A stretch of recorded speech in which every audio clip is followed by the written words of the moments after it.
riwayat alergi tertentu? Tidak ada.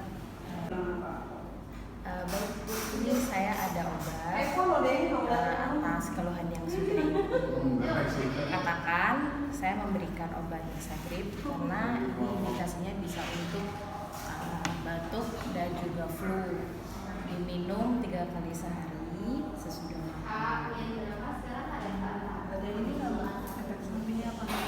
Efek sampingnya kemungkinan bisa timbul pengantuk. Jadi saya menyarankan ketika Ibu mengonsumsi obat ini, sebisa mungkin Ibu tidak mengendarai kendaraan atau menjalankan alat berat seperti itu.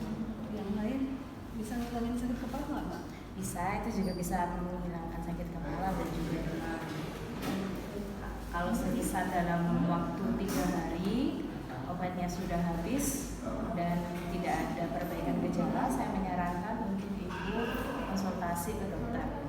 Ini obatnya cukup ini aja, Pak. Ya, Nggak kata orang-orang itu pakai antibiotik nggak? oh nggak perlu.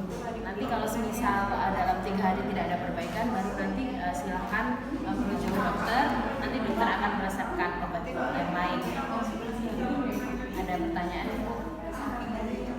Ya, obatnya disimpan di tempat yang sejuk dan kering, suhu kamar yang mohon dijauhkan dari jangkauan anak-anak. Suhu kamar itu berapa, Mbak? Maksudnya gimana? Taruh di kotak obat aja. Ya, yang penting jangan terkena suhu